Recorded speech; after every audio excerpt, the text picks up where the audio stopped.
إن قرآن الفجر كان مشهودا ومن الليل فتهجد به نافلة لك عسى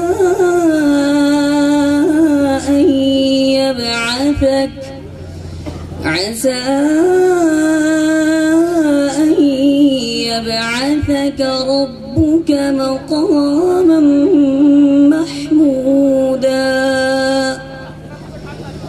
وقل رب أدخلني مدخل صدق وأخرجني مخرج صدق واجعل لي من لدنك سلطانا نصيرا وقل جاء الحق وزهق الباطل إن الباطل كان زهوقا وننزل من القرآن ما هو شفاء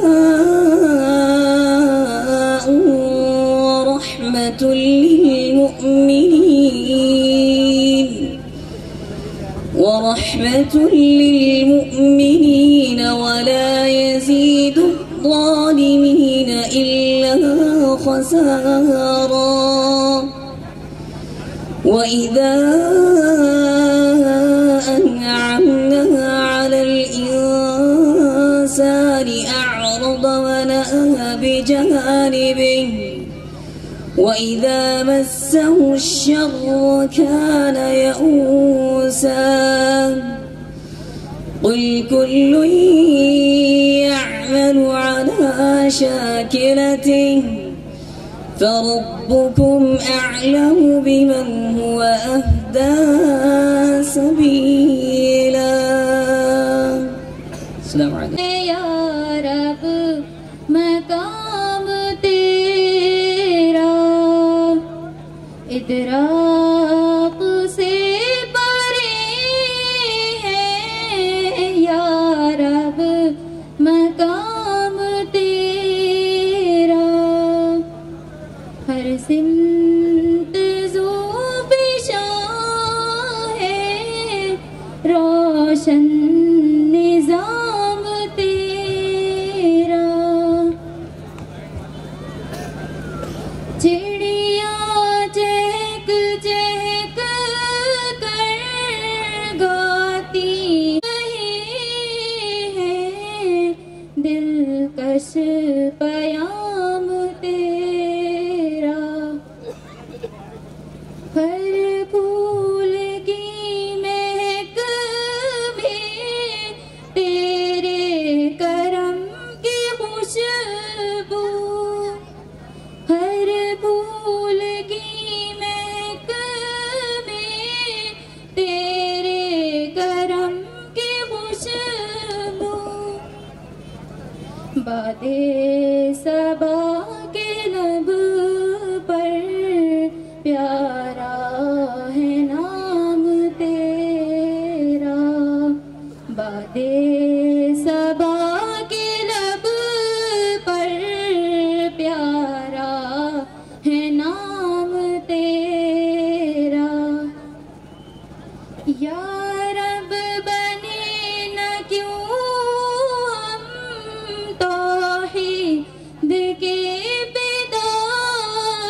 مشرقوں سے لڑا میں، نہ ہجرت کی لذت ہوئی مجھ کو حاصل، نہ ہو پایا انصار کی صف میں شامل۔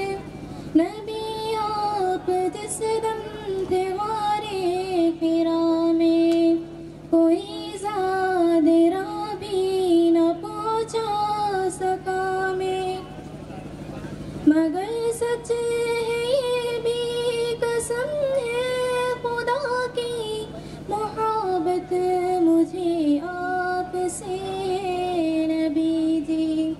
صلی علی سیدنا صلی اللہ علیہ وسلم، مجھے آپ کے گھر سے در سے محبت، سفر سے محبت، حضر سے محبت، مجھے آپ کے ہر پہر سے محبت، ہر ایک راستے تیرا گزر سے محبت، وہ ایمان شق القمر سے محبت، ذقن سے دہن سے نظر سے محبت، نبوت کی جس نے گواہی دیا، ہاں اس گوہ سے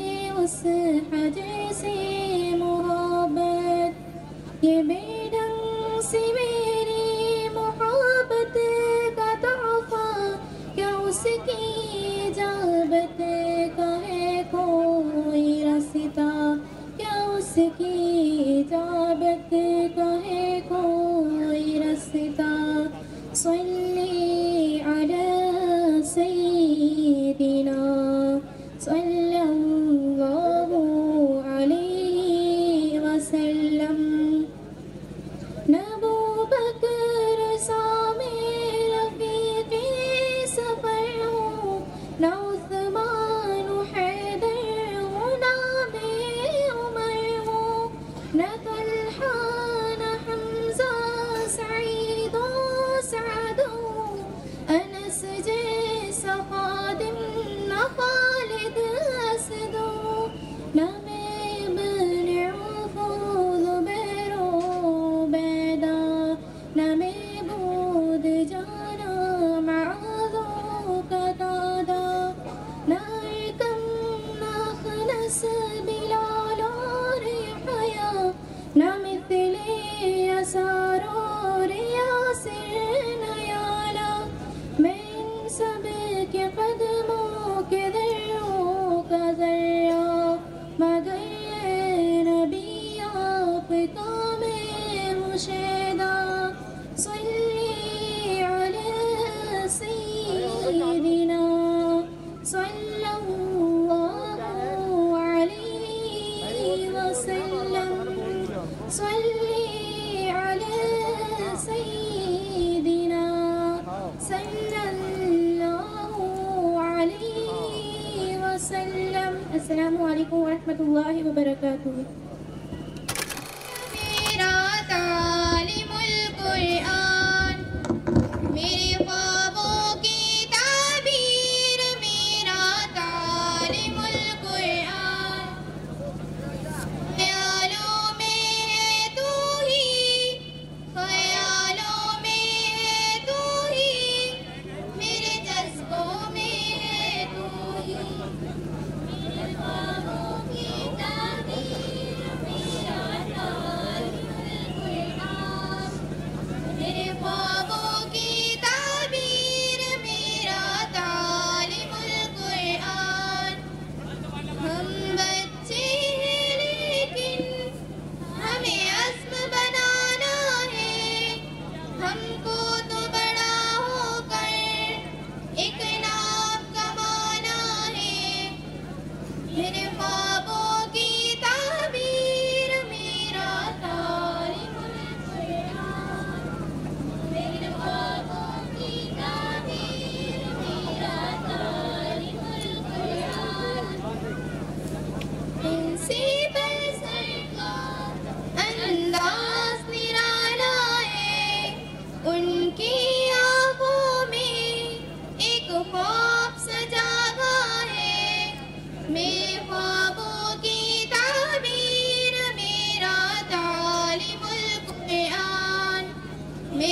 ہر ایک ٹیچر کی شفقت جیسے ماں کی محبت ہے، جیسے چھائی ہوئی الفت ہے، میرے خوابوں کی تعبیر میرا طالب القرآن، میرے خوابوں کی تعبیر۔ اب آئی نوازش کرم شکریہ، اب آئی نوازش کرم شکریہ، پر مسرت گھٹا دل بچھانے لگی، پر مسرت گھٹا دل بچھانے لگی، جو ہی رکھا قدم اس جگہ اپنی، جو ہی رکھا قدم اس جگہ اپنی، اب رحمت یہاں پر بچھانے لگی، اب رحمت یہاں پر بچھانے لگی، اب آئی فضا مسکرانے لگی، اب آئی فضا مسکرانے لگی، روح نغمے مسرت کے گانے لگی، روح نغمے مسرت کے گانے لگی، یہ وہ مہمان ہے جو قابل قدر ہے، یہ وہ مہمان ہے جو قابل قدر ہے، جس کے آنے سے رحمت بھی آنے لگی، جس کے آنے سے رحمت بھی آنے لگی، آپ آئے نوازش کرم شکریہ، آپ رحمت گلے سے لگانے لگی، ہم کو رحمت گلے سے لگانے لگی، اس چمن کو فرشتے بھی تکنے لگے، اس چمن کو فرشتے بھی تکنے لگے، ہر گلی بوٹ ہم پر لٹانے لگے، ہر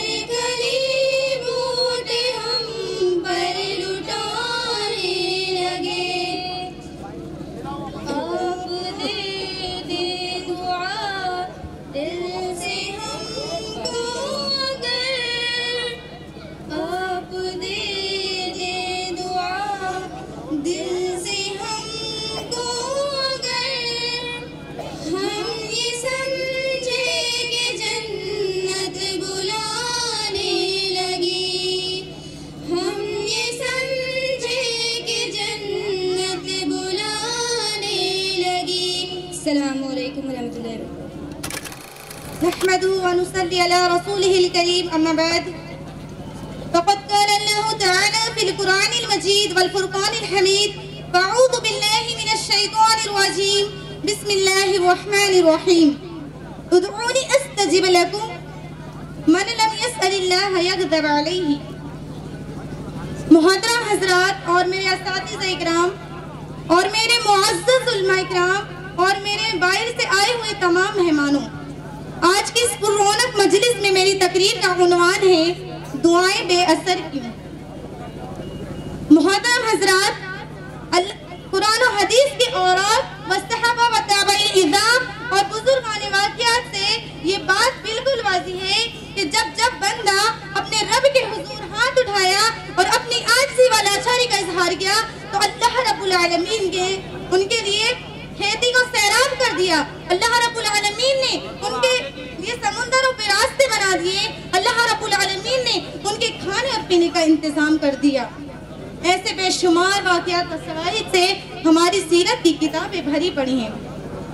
عزیز سامعین، لیکن آج کیا ہو گیا کہ اسی حدیث کو، قرآن و حدیث کو پڑھنے والے، اسی قرآن و حدیث کو پڑھنے اور سننے والے، اسی اللہ اور رسول کو ماننے والے بہت سے ایسے لوگ ہیں جو کہتے ہیں کہ ہم اللہ رب العالمین سے دعائیں مانگتے ہیں، ہم اللہ رب العالمین سے فریادیں کرتے ہیں، ہم اللہ رب العالمین سے دعائیں مانگتے ہیں، ہم اللہ رب العالمین کے سامنے اپنی پیشانی کو جھکاتے ہیں، لیکن اللہ رب العالمین ہماری نہیں سنتا ہے۔ حالانکہ ہمارا رب ایک طرف کیا کہتا ہے، ادعونی استجب لکم، تم مجھے پکارو میں تمہاری پکار کو ضرور سنوں گا۔ عزیز سامعین، اور ہم کہتے ہیں کہ اللہ رب العالمین ہماری دعائیں نہیں سنتا ہے، حالانکہ اللہ رب العالمین تو کہہ رہا ہے ادعونی استجب لکم، تم مجھے پکارو میں تمہاری پکار کو ضرور سنوں گا۔ سامعین کیا اب ہمیں یہ غور کرنا ہوگا کہ آخرکار کمزوری ہے کہاں؟ کمزوری ہے تو ہے کہاں؟ کہیں ہمارے ایمان میں تو نہیں، کہیں ہمارے توکل میں تو نہیں، کہیں ہمارا اسلامی نظام حیات تو نہیں بدل گیا، کہیں ہم شریعت محمدی سے کافی دور تو نہیں چلے گئے ہیں؟ اگر ہم خود اپنے آپ کا جائزہ لیں، اپنے آپ کو دیکھیں، تو ہمیں یہ بات بلا جھجک معلوم ہو جائے گی کہ ہم شریعت محمدی سے کافی دور چلے ہیں، جا چکے ہیں۔ شیطان کی پیروی ہم کرتے ہیں، جھوٹ ہم بولتے ہیں، رشوت ہم لیتے ہیں، سود ہم کھاتے ہیں، فحاشی اور بے حیائی کے کاموں میں تو دوسری قوموں سے آگے نکل چکے ہیں۔ عزیز سامعین، تو بتائیے ہماری دعائیں کیسے قبول ہوں گی؟ ہماری دعائیں کیسے قبول ہوں گی؟ ہمارے دل و زبان میں کیسا اثر پیدا ہوگا جس کی وجہ سے اللہ رب العالمین ہماری دعاؤں کو قبول کرے؟ ایک حدیث سنیے اور اپنے ایمان کا جائزہ لیجئے۔ حضرت ابو ہریرہ رضی اللہ عنہ بیان کرتے ہیں کہ آپ صلی اللہ علیہ وسلم نے ایک ایسے شخص کا تذکرہ کیا کہ وہ ایک طویل سفر کی وجہ سے، لمبے سفر کی وجہ سے اس کے بال پراگندہ اور پورا جسم غبارہ آلود ہے۔ اس حالت میں وہ بندہ اپنے ہاتھ کو آسمان کی طرف بلند کر کے کہتا ہے یا ربی پکارتا ہے۔ سامعین کرام، لیکن کیا ہے اس کا؟ مدمعو حرامون، اس کا کھانا حرام، ومشربو حرامون، اس کا پینا حرام، وغذی بالحرامی، اس کا جسم پلا ہے حرام سے، فَأَنَّ يُسْتَجَابُ لَكَ، تو ایسے شخص کی دعا کیسے قبول ہو سکتی ہے؟ جس کا کھانا حرام، جس کا پینا حرام، جس کا اوڑھنا حرام، جس کا بچھونا حرام، تو ایسے شخص کی دعا کیسے قبول ہو سکتی ہے؟ آپ نے آدم علیہ السلام اور حوا علیہ السلام کا واقعہ ضرور سنا ہوگا۔ ان سے ذرا سی بھول کیا ہوئی، وہ چیخ پڑے، قَالَ رَبَّنَا ظَلَمْنَا أَنفُسَنَا وَإِن لَّمْ تَغْفِرْ لَنَا وَتَرْحَمْنَا لَنَكُونَنَّ مِنَ الْخَاسِرِينَ۔ آدم علیہ السلام اور حوا علیہ السلام نے کہا، اے ہمارے رب، ہم نے اپنے نفسوں پر ظلم کیا ہے، اگر تو نے ہمیں معاف نہیں کرایا تو ہم نقصان اٹھانے والوں میں سے ہو جائیں گے۔ لیکن آج ہمارا حال کیا ہے؟ ہمارا حال کیا ہے؟ رات میں ہم نے دعا کی ربنا ظلمنا انفسنا، صبح اپنی داڑھی منڈوا رہے ہیں، رات میں دعا کی ربنا ظلمنا انفسنا، صبح کسی غریب یتیم کا مال ہڑپ کر رہے ہیں، شام میں دعا کی ربنا ظلمنا انفسنا، رات میں گلیوں اور چوراہوں پر عیاشیاں کر رہے ہیں، فجر میں دعا کی ربنا ظلمنا انفسنا، دوپہر میں کسی کو گالی بک رہے ہیں اور اس سے جھگڑا کر رہے ہیں۔ تو بتائیے ہماری دعائیں کیسے قبول ہوں گی؟ ہم پر اللہ رب العالمین کی رحمت کے بادل کیسے منڈلائیں گے؟ آؤ میرے ساتھیوں اور دوستوں و احباب، آؤ ابھی وقت ہے، توبہ کر لو، ورنہ کل قیامت کے دن یہ ہرگز کہنے کا موقع نہیں ملے گا کہ اللہ رب العالمین کہ اے میرے رب تو مجھے اس دنیا میں واپس بھیج دے تاکہ میں نیک عمل کر کے تیری رضا کا مستحق ہو جاؤں۔ کیا میرے عزیز ساتھیوں، کیا آپ نے ایک ایسے شخص کو دیکھا ہے جو اس دنیا سے ایک بار چلا گیا، وہ انسان اس دنیا میں واپس لوٹ کر آیا ہو؟ ہرگز نہیں۔ ہمارے پاس صرف اور صرف ایک موقع ہے، ہم اس موقع کو غنیمت جانیں۔ آؤ میرے ساتھیوں، آؤ اللہ رب العالمین سے معافی مانگ لو، اور اللہ رب العالمین تو ہر وقت معاف کرنے والا ہے۔ جو لوگ اللہ تعالیٰ سے نہیں مانگتے، اللہ رب العالمین ان پر غصہ ہوتا ہے۔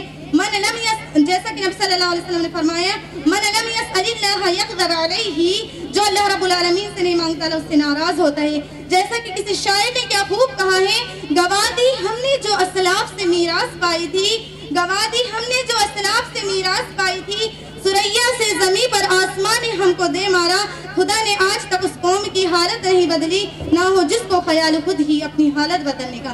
عزیز ساتھیوں، ہم جب بھی اللہ رب العالمین سے دعا کریں، ہمارا یقین ہمارے رب پر ہو، خلوص و للہیت کے ساتھ ہم اللہ رب العالمین سے دعا کریں۔ میرا رب تو وہ ہے جو یونس علیہ السلام کو مچھلی کے پیٹ میں پال سکتا ہے۔ آپ نے ایوب علیہ السلام کا واقعہ ضرور سنا ہوگا، ان کے دل پر کیڑے لگ گئے تھے، اور جس انسان کے دل پر کیڑے لگ جائیں اس انسان کے تکلیف کا کیا عالم ہوگا۔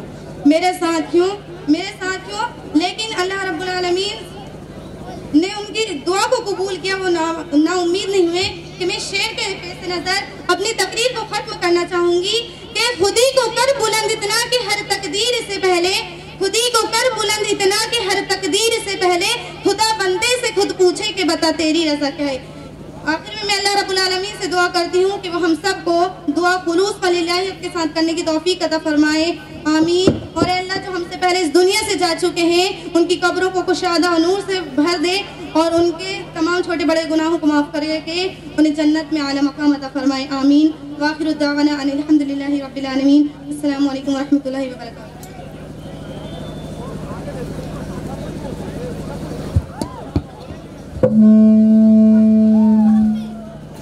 ماشاءاللہ، جزاک اللہ خیر، بارک اللہ فیک۔ یہ تھی مدرسہ تعلیم القرآن کی طالبہ جو آپ کے سامنے دعاؤں کے تعلق سے کچھ باتیں رکھ رہی تھیں۔ اب اس کے بعد میں صدر محترم فضیلت الشیخ مولانا صادق الرحمن فیضی حفظہ اللہ کو دعوت دوں گا کہ وہ اسٹیج پر تشریف لائیں اور اپنے صدارتی خطاب سے ہم تمام سامعین کو محظوظ فرمائیں۔ فضیلت الشیخ مولانا صادق الرحمن فیضی حفظہ اللہ۔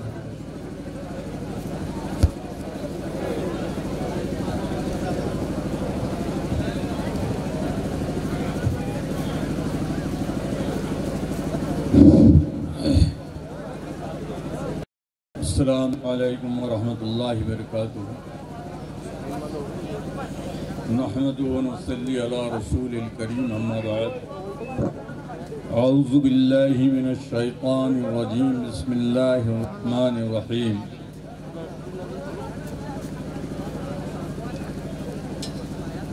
ألم يأن للذين آمنوا أن تخشع قلوبهم لذكر الله وما نزل من الحق ولا يكونوا كالذين أوتوا الكتاب من قبل فقست قلوبهم فطال عليهم وقست قلوبهم ولا يكونوا كالذين أوتوا الكتاب من قبل۔ محترم حاضرین مجلس، اللہ تبارک و تعالیٰ کا بے پایا شکر اور احسان کہ اس نے آج ہمیں یہ موقع عنایت فرمایا۔ وقت طویل ہو رہا ہے اور مقررین حضرات کا سلسلہ بھی جاری رہے گا انشاءاللہ۔ میں نے آپ کے سامنے قرآن مجید کی ایک مختصر سی آیت پیش کیا ہے جس میں اللہ تبارک و تعالی ہم کو جھنجھوڑ کر فرما رہا ہے، أَلَمْ يَعْنِ لِلَّذِينَ آمَنُوا أَن تَخْشَعَ قُلُوبُهُمْ لِذِكْرِ اللَّهِ وَمَا نَزَلَ مِنَ الْحَقِّ۔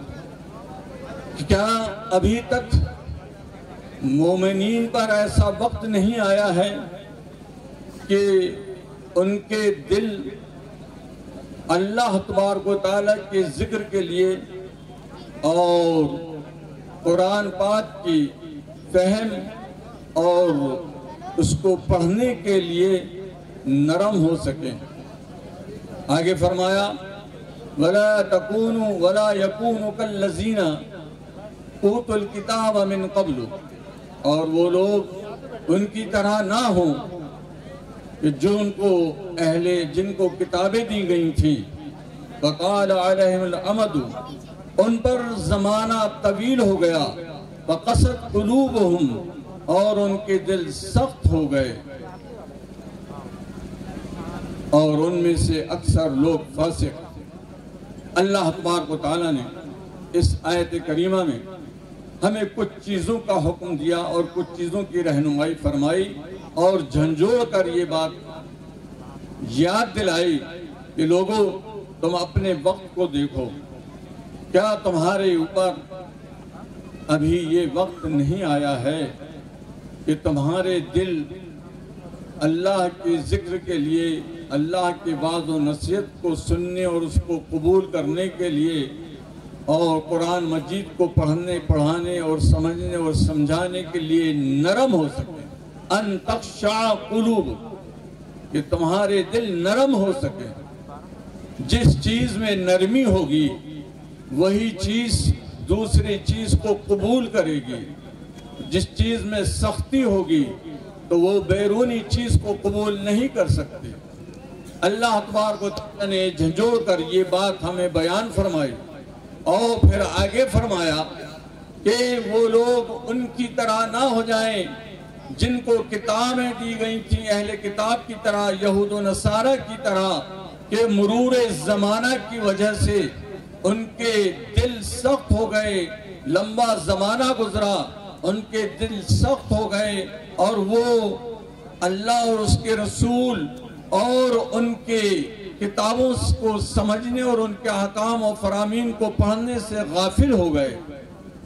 اس طرح سے تم لوگ نہ ہو جانا، اس طرح سے وہ لوگ نہ ہو جائیں، اور اکثر لوگ فاسق ہیں. برادران اسلام، یہ آیت کریمہ ہمیں اپنے اندر انقلاب اور تبدیلی اور پریورتن کی دعوت دیتی ہے. ہم اپنے ہندوستان ہی نہیں بلکہ پورے عالم کا جائزہ لیں تو یقیناً ہمارے لیے یہ حالات باعث فکر اور لائق تفکر ہیں کہ آج ہماری نہ عبادت گاہیں محفوظ ہیں اور نہ عیدگاہیں محفوظ ہیں، اور اب تو ہمیں ہمارے ایمان اور عقیدے اور اسلام کی بھی حفاظت کی فکر لاحق ہو رہی ہے. ایسا ماحول ساری دنیا میں بنا دیا گیا ہے. ہم سب ان حالات سے واقف ہیں کہ کس طرح سے ہمارے اس ملک میں وہ اسپین اور اندلس کی تاریخ دہرانے کی کوشش کی جا رہی ہے. ہم اس کو فراموش نہ کریں. محترم حاضرین اجلاس، خواتین ملت، ہم اپنے اس ہندوستان کے حالات کو اپنے مد نظر رکھیں اور اسپین کی تاریخ کو بھی سامنے رکھیں اور اپنے حالات کا جائزہ لیں کہ کیا ہمارے ساتھ اسی طرح سے برتاؤ تو نہیں کیا جا رہا ہے. ہمیں اپنے اسلام، ایمان، عقیدے سے دور رکھنے کی کوشش تو نہیں کی جا رہی ہے. اس لیے یہ آیت کریمہ ہمیں جھنجھوڑ رہی ہے کہ لوگوں ذرا غور کرو، فکر کرو، کیا تمہارے لیے ابھی یہ وقت نہیں آیا ہے؟ کب آئے گا؟ کب آئے گا وہ وقت جب ہم اپنے دلوں کو اللہ کی واعظ و نصیحت، احکام و فرامین کو قبول کرنے کے لیے جھکائیں گے، قرآن مجید کو پڑھنے پڑھانے سمجھنے اور سمجھانے کے لیے اپنے دلوں میں گوشہ پیدا کریں گے؟ وہ کب آئے گا وہ وقت؟ یہ حالات ہندوستان کے ہی نہیں بلکہ ساری دنیا کے احوال اور قوائف ہماری عبرت کے لیے، ہماری اصلاح کے لیے، ہماری نصیحت کے لیے کیا کافی نہیں ہے؟ کیا انہی کی طرح ہمارے دل بھی سخت ہو گئے جن کے تعلق سے اللہ تبارک و تعالیٰ نے اس آیت کریمہ میں منع فرمایا اور فرمایا کہ وہ مومن ان لوگوں کی طرح، ان اہل کتاب کی طرح نہ ہو جائیں کہ مرور زمانہ کی وجہ سے ان کے دل سخت ہو گئے اور قرآن کی اور ان کی کتابوں کی اور اللہ کے احکام و فرامین کی اہمیت ان کی نظروں میں نہیں رہی. اللہ کی کتابوں میں انہوں نے تحریف و تبدل و تغیر کیا اور اپنی من مانی زندگی گزارنے لگے. ان کے دل سخت ہو گئے. اللہ کی کتابوں کی کوئی عظمت اور کوئی حقیقت ان کے دلوں میں باقی نہ رہی. ان کی طرح تمہارے دل نہ ہو جائیں سخت، ان کی طرح تمہارے حالات نہ ہو جائیں جیسے اہل کتاب کے حالات ہوئے تھے. یہ خداوند قدوس ہم کو تلقین فرما رہا ہے اس آیت کریمہ کے ذریعے سے اور جھنجھوڑ رہا ہے کہ کیا تمہارے اوپر ابھی یہ وقت نہیں آیا ہے؟ حضرت عبداللہ بن عباس رضی اللہ تعالیٰ عنہ فرماتے ہیں کہ ابھی اسلام کو 11 سال ہوئے تھے، اور ابن مسعود رضی اللہ تعالیٰ عنہ فرماتے ہیں کہ ابھی اسلام کو 4 سال ہی ہوئے تھے کہ اللہ تبارک و تعالیٰ کی جانب سے یہ توبیخ اور یہ زجر والی آیت نازل ہو گئی کہ لوگوں اے ایمان والوں اپنا جائزہ لو، تم کس حالت میں اپنی زندگی گزار رہے ہو؟ کیا تمہیں اپنی اسلام کی فکر ابھی بھی نہیں ہوئی؟ کیا تمہیں اپنے درستگی کی فکر ابھی بھی نہیں ہوئی؟ تمہارے ساتھ دنیا کے معاملات کیا ہو رہے ہیں؟ دنیا کا برتاؤ تمہارے ساتھ کیسے ہو رہا ہے؟ اس کی فکر اور اس کی توجہ اس کی طرف تمہاری کیوں نہیں ہو رہی ہے؟ اس کی طرف سے تم غافل کیوں ہو؟ ہمارے دلوں سے غفلت کا پردہ کب چاک ہوگا؟ الم یان للذین آمنوا ان تخشع قلوبهم لذکر اللہ وما نزل من الحق، اللہ کا ذکر و وعظ و نصیحت کے لیے ہمارے دل نرم ہو، قرآن پڑھنے اور پڑھانے کے لیے ہمارے دل نرم ہو۔ یہ بڑے اجلاس اور یہ جلسوں کا مقصد یہی ہے کہ یہ جلسے ہمارے لیے وعظ و نصیحت کا سبب بنے، عبرت کا ذریعہ بنے، ہماری اصلاح کا راستہ بنے، جیسا کہ اس پروگرام کا نام رکھا گیا ہے اصلاح امت کانفرنس۔ امت کی اصلاح کے لیے یہ کانفرنس منعقد کی گئی ہے، تو یہ جلسے ہمارے لیے تفریح کے سامان نہ بنے، منورنجن کا سامان نہ بنے، اور یہ نہ ہو کہ ہمارا وقت اس طرح سے گزرا کہ یہ تقریر ہم نے سنا، وہ تقریر سنا، یہ اچھی رہی، وہ اچھی رہی۔ نہیں، یہ سوچ سے ہم اس مجلس میں نہ بیٹھیں، بلکہ یہ سوچ قائم کر کے ہم بیٹھیں کہ ہم منورنجن کرنے نہیں آئے ہیں، تفریح تباہ کی غرض سے نہیں آئے، بلکہ اس پروگرام سے ہم کچھ نصیحت حاصل کرنے کی غرض سے یہاں آئے ہیں، اپنی اصلاح کی غرض سے یہاں پر آئے ہیں۔ اللہ تبارک و تعالیٰ سے دعا ہے کہ اللہ تبارک و تعالیٰ جس مقصد کے تحت اس مجلس کو سنوارا گیا ہے اور رونق دی گئی ہے اور اس کا انعقاد کیا گیا ہے، خداوند قدوس ان مقاصد کی حصول یابی ہمیں نصیب فرمائے، اور دنیا اور آخرت کی کامیابی اور کامرانی سے ہمیں سرفراز فرمائے، ہمارے حوال اور ہمارے حالات اور ہمارے قوائف کی اصلاح فرمائے، آمین۔ وآخر دعوانا الحمدللہ رب العالمین۔ السلام علیکم ورحمۃ اللہ وبرکاتہ۔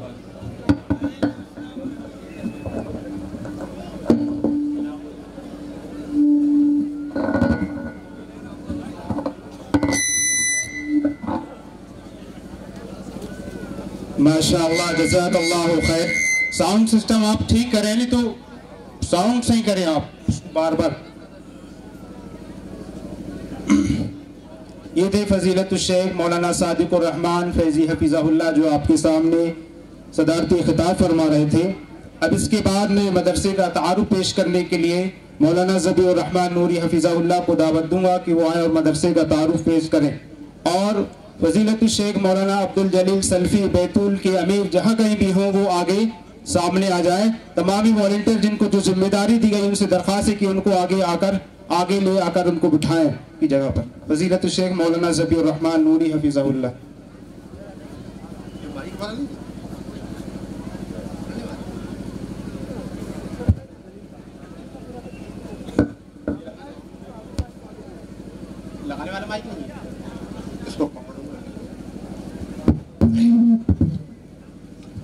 السلام علیکم ورحمۃ اللہ وبرکاتہ۔